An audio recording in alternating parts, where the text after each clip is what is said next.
Historically, I think cardiovascular disease has been thought of as a man's disease. And so for historical reasons, women have not been, for example, included in large-scale clinical trials. Cardiovascular disease is the #1 killer of women here in the United States, but most women don't realize that. Georgia in particular has very terrible data in that we are in the bottom 5 states in the country when it comes to outcomes for pregnant women dying from cardiovascular disease around the time of their pregnancy.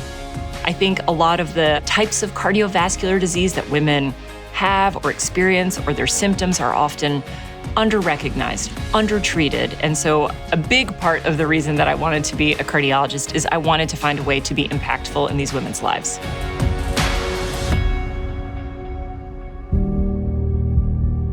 I found out I was pregnant pretty early in the pregnancy. I was probably maybe 6 weeks or so at the time.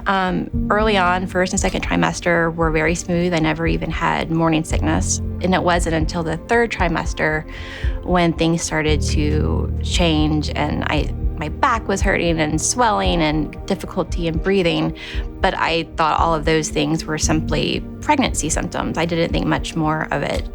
I went to a doctor appointment, a routine scheduled appointment, and they checked my blood pressure and they said, we want you to go straight to the hospital right now. Don't go home, go call your husband, have him meet you there and go straight to the hospital. She was admitted to the hospital and then 3 days later, her blood pressure got to be severely high and she was diagnosed with what we call severe preeclampsia. The way we treat that is to deliver her. And so we induced her, she had the baby, and that's when all the trouble started. It was Thanksgiving Day, a few days after giving birth, and I was still having a difficult time breathing. And I got up from the couch to get on the bed. And in that small movement, I could not breathe. It was just like I had just run a marathon. And Dr. Biggs was happening to make her rounds when she stopped in and she heard me. And she's like, I don't even need to listen to you closer. Like, this is not right. When I saw the concern on Dr. Biggs' face and the swift action of all the doctors, I knew that it was serious. She developed heart failure, pulmonary edema, and we started to really worry for her. So our first call was to the OB cardiologist, and Dr. Sharma came when called. When I met Stephanie in the hospital, she was understandably very anxious and very scared. And I get it, you're a first-time mom, and now someone's telling you your blood pressure is wildly uncontrolled. Your heart is under a lot of stress. There is fluid in your lungs. You can't breathe.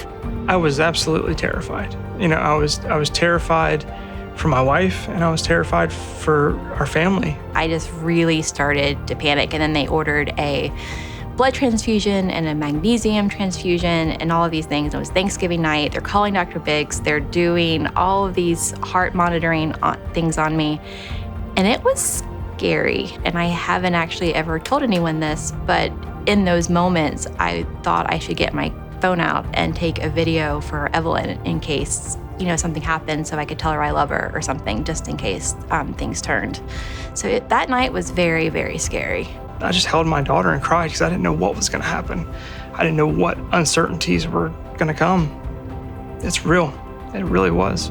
I think part of my job and part of the OB team's job is to not only take care of the patient, but try and provide as much reassurance as we can for Stephanie and her family to say, we are gonna take good care of you. I know right now you don't look good, you don't feel good, but we're gonna get you to a place rather shortly. Just hang with us and I promise we'll take good care of you.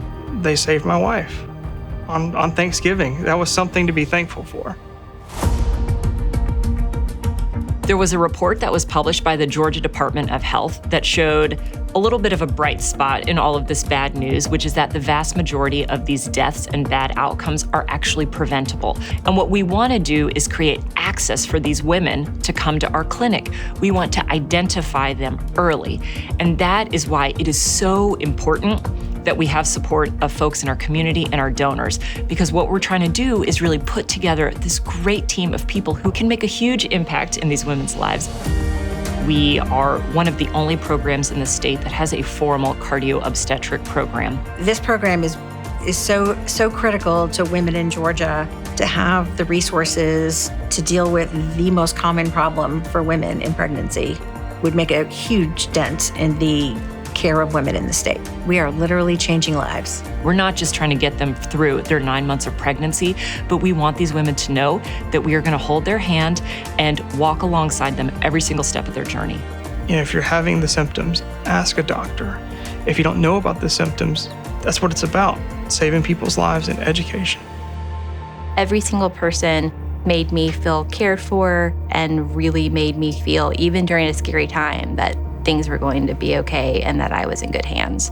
I mean, nothing makes you feel better than getting your care at a place where you know the staff wants the best for you. And I don't think that happens everywhere.